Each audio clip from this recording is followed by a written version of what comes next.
সুপ্রিয় দর্শক, সবাইকে মুজিবের শুভেচ্ছা, সালাম এবং আদাব। এখনকার বিষয় কয়েকটি ক্যারেক্টার।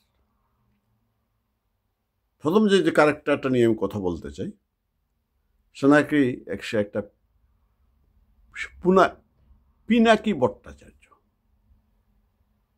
ফ্রান্সে থাকে। পিনাকিটাকে ছন্দ মিলিয়ে একটি পোকার নাম জোনাকি বলতে পারতাম তাকে, কিন্তু আমি জোনাকি নামের কলঙ্ক করতে চাই না এই নামটা নিয়ে। এটা একটা গুণ পোকা, এটাকে গান্ধী পোকা বলতে পারেন। এই পিনাকি এক সময় সে পেশায় ডাক্তার, এক সময় কমিউনিস্ট পার্টি করত।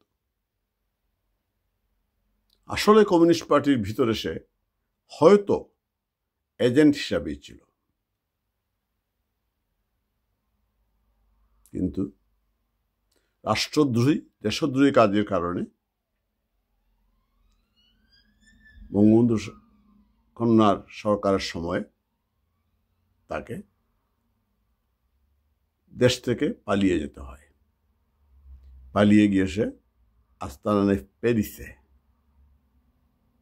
সে যুক্ত হয় ওই বহির্বিশ্ব থেকে কতিপয় দেশদ্রোহী কুলাঙ্গারের সাথে, বাংলাদেশ বিরোধী, আওয়ামী লীগ বিরোধী, মুক্তিযুদ্ধের বিরুদ্ধে প্রপাগান্ডা শুরু করে, মুক্তিযুদ্ধকে বিতর্কিত করতে থাকে এবং অসভ্য ভাষায় সে বিভিন্ন কন্টেন্ট তৈরি করে মানুষকে বিভ্রান্ত এবং উত্ত্যক্ত করে তোলে। কারণ সে বাংলাদেশ উন্নত হোক, উন্নয়নশীল দেশ হোক সে চায় না। কারণ হচ্ছে সে আসলেও বাঙালি কিনা আমার সন্দেহ রয়েছে, দুনস্তা কিনা। একটা জিনিস খেয়াল করবেন, ওর চেহারার মধ্যে সে বাঙালি চেহারাটা আমার মনে হয় না। ওর চেহারা আমার মনে হয় একটা মিশ্র চেহারা। স্বাভাবিক এবং তার আচার আচরণ, রাজনৈতিক বিশ্বাস, কথাবার্তা সবকিছু মিলিয়ে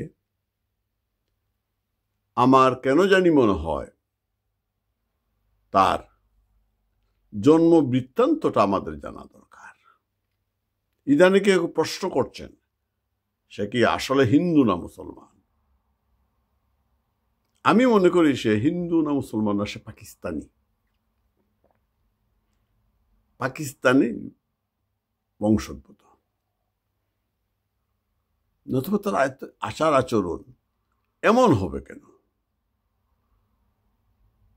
দেশ 30 লক্ষ শহীদের রক্তের বিনিময় হয়েছে, 2 লক্ষ মা বোনের ইজ্জতের বিনিময়ে 9 মাস রক্ত করে যুদ্ধ করে যে কমিউনিস্ট পার্টি রাজনীতিতে জড়িত ছিল, সে কি করে এত জঘন্যভাবে মুক্তিযুদ্ধের পক্ষে অবস্থান নেয়? আমরা জানি মুক্তিযুদ্ধের সময় পাক হানাদার বাহিনীর হাতে আমাদের অনেক মা বোনকে সতীত্ব হারাতে হয়েছে, দর্শিত হতে হয়েছে। অনেক যুদ্ধ শিশু আছে।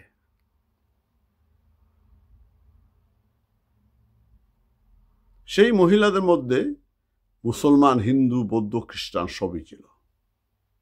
কারণ পাকিস্তানিদের কাছে, ওই জামাতের কাছে ওরা মহিলা, হিন্দু, মুসলমান বা বৌদ্ধ, খ্রিস্টান কোনো বিষয় নয়।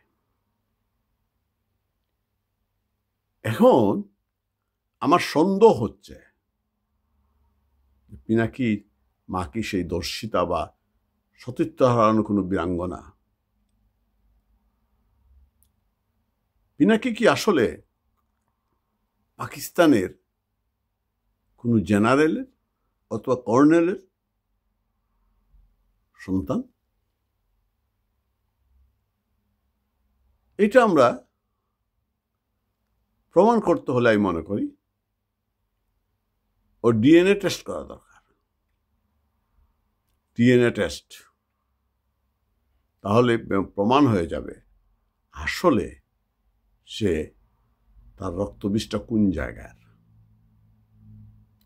আমার আহ্বান থাকবে, এই যে গুণ পোকা যে আমাদের সমাজকে, রাষ্ট্রকে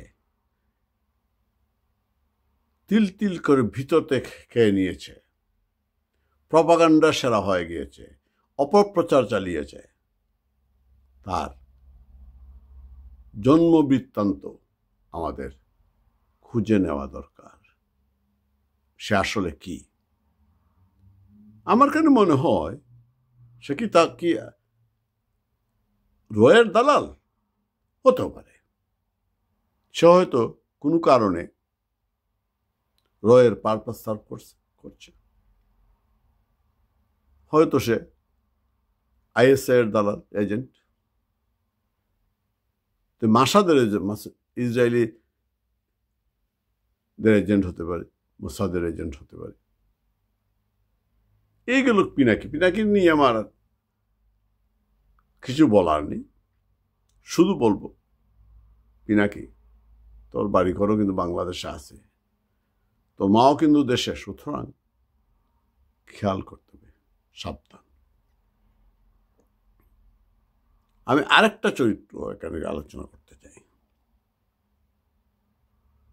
উনি অনেক বড় বুদ্ধিজীবী, অনেক জ্ঞানী মানুষ।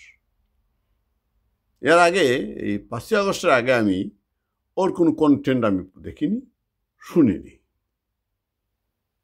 তার নাম হচ্ছে ডক্টর জাহেদ। ওর থুতনিতে ছাগলের মতো দাড়ি আছে। আমাদের সিনেমায় অথবা সমাজে দেখবেন, সিনেমায় বা নাটকে তো সমাজের চিত্রই ফুটে ওঠে হয়, দেখবেন কিছু মানুষ আছে তাদের মুখ ভর্তি দাড়ি থাকলেও কেটে থুতনিতে একটু দাড়ি রাখে ছাগলের মতো। ওদের চরিত্র হচ্ছে, ওদের কাজটা হচ্ছে, ওদের কাজ হলো মাতব্বরের চামচামি করা, ও বাড়ি গিয়ে চুকলি গাওয়া, অথবা বিয়ের ঘটকালি করা। মুক্তিযুদ্ধের সময় আমরা দেখেছি এই ধরনের লোকজন পাকিস্তানের দালালিও করেছে, পাক বাহিনীর রাজাকার ছিল, মহিলাদেরকে সাপ্লাই করেছে পাকিস্তানিদের ক্যাম্পে, খবর দিয়েছে কোন জায়গায় কি আছে, মুক্তিবাহিনীর খবর দিয়েছে। এই জাহেদের কথাবার্তা শুনলে মনে হয় ও কি কোনো রাজাকার সন্তান, অথবা তার বংশে কে কেউ রাজাকার আছে? তাইলে সে জঘন্য ভাষায় মুক্তিযুদ্ধের বিপক্ষে অবস্থান নেই কি করে? সব কিছুর পিছনে এসে বঙ্গবন্ধু কন্যার আওয়ামী লীগের দোষ খুঁজে পায়। আমি যখন ওর কন্টেন্টগুলো দেখি, আমার মনে হয় নিশ্চিতভাবে সে রাজাকার সন্তান। ওকে মনে হয় যদি ওকে সময় সুযোগ পেলে ওকেও টাঙিয়ে, গাছে টাঙিয়ে ন্যাংটা করে অন্ডকোষ ছেঁচে দিতে হবে। ছাগলের চরিত্র আমার কেন জানি মনে হচ্ছে সে রাজাকার। মুক্তিযুদ্ধের বিপক্ষে তার একটা অবস্থান। এই লোকগুলোই তো এই যে বড় বড় কথা বলে, এই লোকগুলাই গত 15 বছর এই যে বলে শেখ হাসিনার সময়ে স্বাধীনতা ছিল না, কথা বলতে পারতো না, তখন তো কথাগুলো বলেছে ওরা, টকশোতে বিভিন্ন জায়গায় বলেছে। এরা সমাজে বিষ বাষ্প ছড়িয়েছে, সুতরাং এদেরকেও চিনে রাখতে হবে। এই দুইটি ক্যারেক্টার নিয়ে আজকে কথা বললাম।